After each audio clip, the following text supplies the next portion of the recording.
The coronavirus outbreak ensured that the year of the rat didn't get off to the most propitious start. Over 2,000 people dead so far, more than 80,000 infected, and 40 plus countries affected. Cities in lockdown, travel restrictions in place, plant closures mounting. Global trade, commerce, tourism, investment, and supply chains in disarray.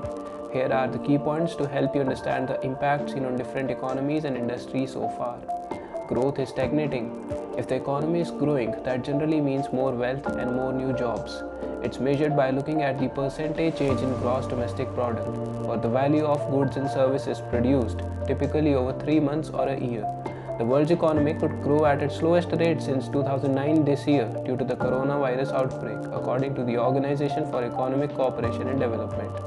The think tank has forecast growth of just 2.4% in 2020, down from 2.9% in November. It also said that a longer lasting and more intensive outbreak could halve growth to 1.5% in 2020 as factories suspend their activity and workers stay at home to try to contain the virus. Global shares take a hit. Investors have been worried about the impact of coronavirus as it spreads outside of China. Big shifts in stock markets, where shares in companies are bought and sold, can affect investments in some type of pension or individual savings accounts. The last week of February saw the worst performance for major stock markets since the 2008 financial crisis. European and US stock markets have seen a slight uptick since then, as it's hoped that countries will intervene to protect economies from the coronavirus outbreak. The US Central Bank, for example, slashed interest rates in response to mounting concerns. That should, in theory, make borrowing cheaper and encourage spending to boost the economy. Factories are slowing down and the supply chains are being disrupted. China makes up a third of manufacturing globally and is the world's largest exporter of goods. But activity has decreased in the so-called workshop of the world as factories pause their operations to try to contain the spread of coronavirus.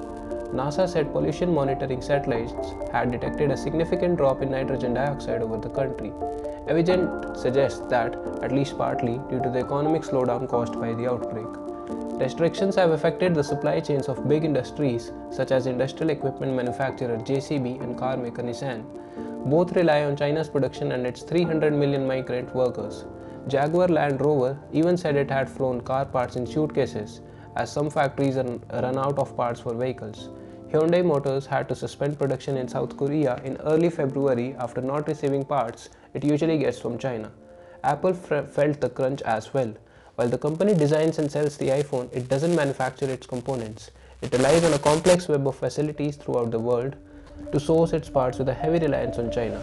Due to the coronavirus impact, Apple has warned that sales are expected to fall short of targets and fewer iPhones will be available for sale.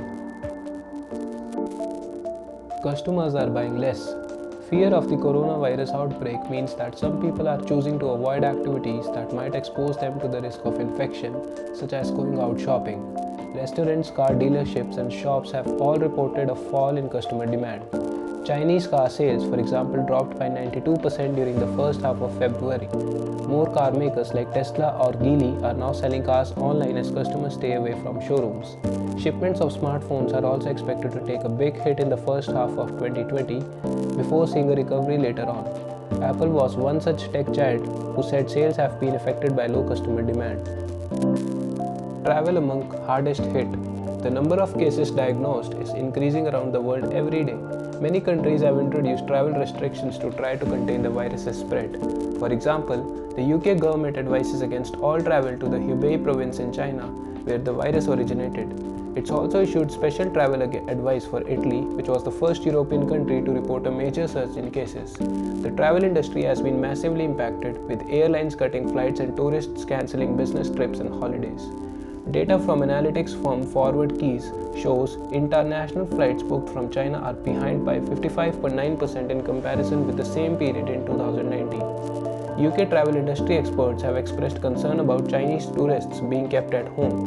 There were 415,000 visits from China to the UK in the 12 months to September 2019, according to Visit Britain. Chinese travelers also spent 3 months more on an average visit to the UK at £1,680 each. As more large-scale events are cancelled and the number of flights cancellations increases, there are fears the industry could take a bigger hit. Some bright spots. It can be hard to find positives when people's jobs are affected, or as in the case of coronavirus outbreak, lives are being lost. But in purely business terms, there are some bright spots too. Consumer goods giant Reckitt Benckiser, for example, has seen a boost in sales for its Dettol and Lysol products. The disinfectant is seen as providing protection against the spread of the disease, although its effectiveness has not yet been scientifically proven. The price of gold, which is often considered a safe haven in times of uncertainty, has also increased. Its spot price hit a 7-year high of $1,682 per ounce in February. Investors are looking to it amid fears the coronavirus spread outside of China will further hit the global economy and demand.